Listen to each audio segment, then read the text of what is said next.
በከመ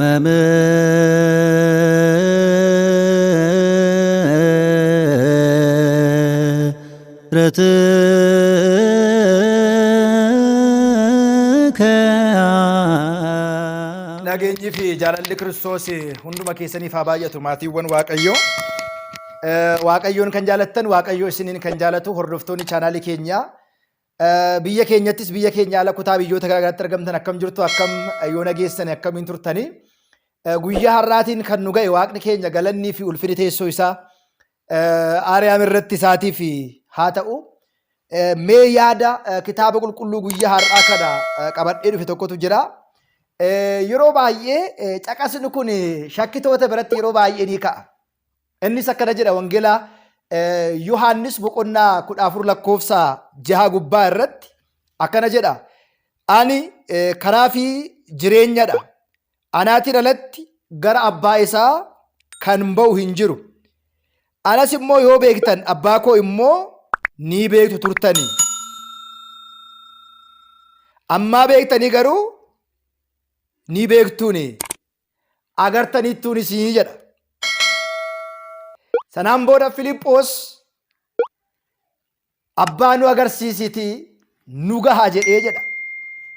Yeroo baay'ee shakkitoonni yaada kanaatiin wal qabsiisanii araarsummaa qulqullootaa, waa'ee fayyisummaa fannoo, waa'ee tsabalaa, waa'ee araarsummaa qulqulleetti dibroo maaramii, waa'ee fannootiin wal qabsiisanii ani karaadha jireenya jedheera. Anaatiin alatti gara abbaatti kan ba'u hin jiru. Abbaa koos agartaniittu. Kanaan booda isas ni beektu kan jedhuu fi caqasa kanaan wal qabsiisanii isa qofaa amanuudha. Isa qofaa waaqeffachuudha. Isa qofaaf jilbeeffachuudha jedhanii dubbatu. Dhugaadha. Iyyasuus Kiristoos karaadha. Jireenyadhas. Isaatiin alatti gara abbaa kan ba'u hin jiru. Yoo ana beektanis immoo abbaa koo ni beektu turtanii. Ammaa eegaltanii garuu na beektanii jedha. Waaqummaa Iyyasuus Kiristoosiitiin eenyumtillee tadaraaddaruu yookiin immoo eenyumtillee mormuu hin danda'u. Jireenya akka ta'e, karaa akka ta'e. Kana jechuun immoo anaatiin alatti gara abbaatti kan ba'u hin jiru gaafa jedhu maal jechuudha?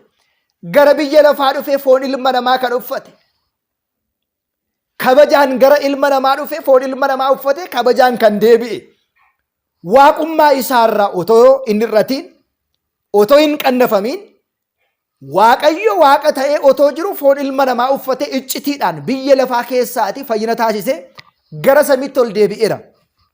Maarree kana jechuun qulqulloonni nuuf hin kadhatan jechuu miti. Ergamoonni nuuf hin kadhatan jechuu miti. Tsaballi hin fayyisu jechuu miti. Araarsummaa qulqullootaa haaluu miti kana jechuun. Waaqummaa Waaqayyootiin nutillee yoomillee tadaraaddarrees hin beeknu gara fuulduraattis hin tadaraaddarru. Hin morminus hin lallabnas. Amma gaa fayyisummaan Iyyasuus Kiristoos Iyyasuus gooftaadha jedhu namoonni nuti Iyyasuus gooftaadha hin jennu.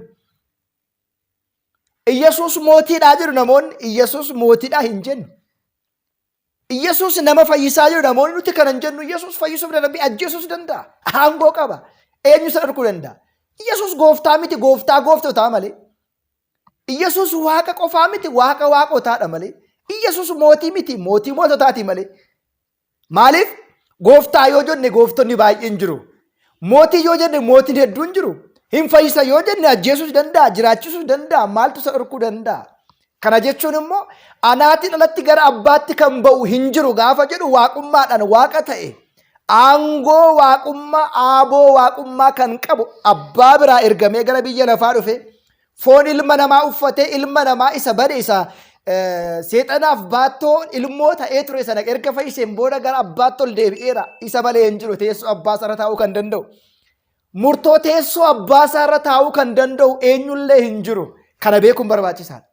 Anaatiin alatti kan jettu kun qulqulloonni barbaachisanii, ergamoonni barbaachisanii, wareegamtoonni barbaachisanii hin jenne. Isa kanaaf caqasa biraa kennuu hin danda'a. Jalqaba isaaniin murteesse jedha. Warra murteesseen waameenii jedha.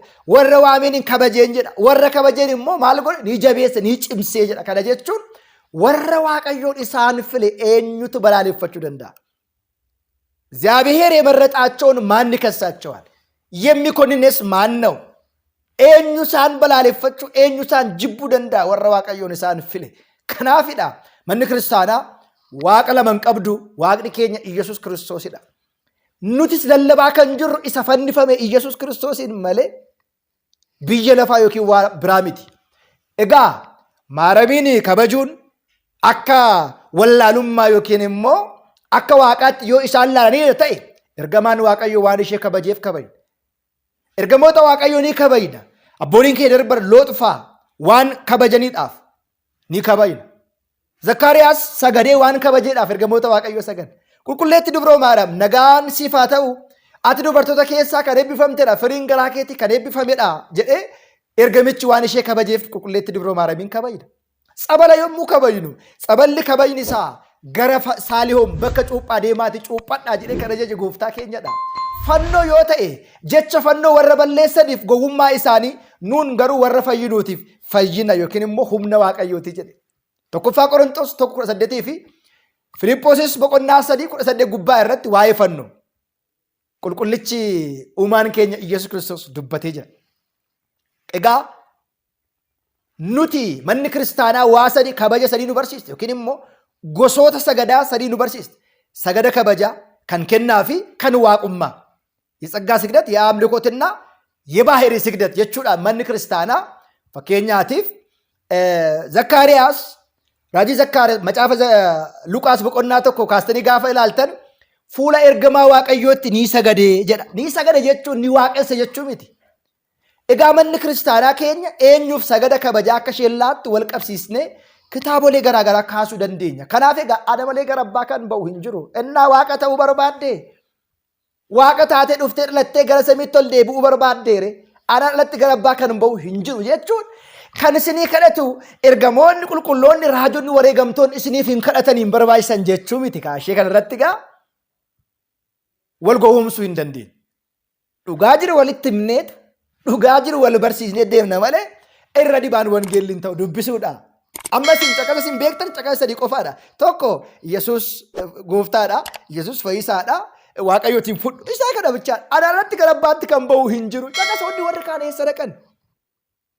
Maaliif hin dubbistan? Ergaa raajotaa macaafa qulqulluu wangeela maaf hin dubbistan? Kanaafidha wangeela Maatewos 22:29 irratti kitaabolee fi hiikaa kitaaba qulqulluu hin beektan hin dogongortu. Ni dogongortu. Dubbisni bari dhajjeessa. Hiikaan garuu ni galcha. Kanaafidha abbooliin mana kiristaanaa tokkos lamas sadis jedhanii kan isaan nu barsiisaniif. Kanaaf egaa dubbii sagalee Waaqayyoo iccitiidhaan malee akka paasteroota tokko macaafa qulqulluu nyaachuudhaan miti dubbichi barachuudhaan iccitii isaa gaafachuudhaan ana irratti gara abbaa kan ba'u hin jiru. Dhugaadha. Eessa kan dhufetu gara abbaa ba'a? Gara biyya lafaa dhufee foon ilma namaa kan uffate qulqulleetti dubroo Maariyaam irraa kan dhalate. Gaafa dhalatus waaqa. Gaafa biyya lafaa gara samiitti ol deebi'us waaqa kan ta'e gooftaa keenya Iyyasuus Kiristoosidha. Saganni waaqaa kabajni waaqaa waaqummaan isa qofaaf kan ta'u alfaa fi omeegaa jalqabas xumuras akka ta'e tawaayidoon ni lallabdi. ishee kanan hin gowwoomina ከኔ በቀር ወደ አብ የሚወጣ የለም አንድም የለም። መጥቶ የተወለደ ከኛ ስጋችን የነሳ ከድንግል ማርያም የተወለደው እሱ ኢየሱስ ክርስቶስ ነው። ሲመጣም ንጉሥ ነው፣ ሲመለስም አምላክ ስለሆነ ይችን መልስ ለአንዳንድ ፓስተሮች እንድታደርሱ ከኔ በቀር ወደ አብ የሚወጣ ከኔ በቀር እና ማን ወጣ ሌላ ኤኙ በኡደንዳ ከበጀ ዋቁማቲን ገረ ሰሚ ለቀ ምርጋ አባታ ታው ከንደው ኤኙዳ ዋቀዮ አባ ብቻ ኢልመ ብቻ ቃመ ሰዲከ ቃመ ተኩ ዱፌ ከንደለት ኢልመዳ አባን ሰሚራ ከንጅሩ ኢልሚ አፉር ቁልቁሉ ቢፈጉጌቲን ከለቲ ገራገራ ሙለቻ ከንቱሬዳ ዋንቴዳ ኢሼ ከነ ነሞ ተኩ ተኩ ወረ ዳሪ ዴም ወለካሳስ ዱቢሳ መጫፈ ቁልቁሉ ኢራ ወቶ ሂንታይን እዶ ቁልቁሎታ ጋፈ ገሰን akkana gochuurra maal jetti ilaaluun barbaachisaadha. Galatooma deebiin kun isiniif taati warreen tokko ቪዲዮች akka ilaaltaniifidha.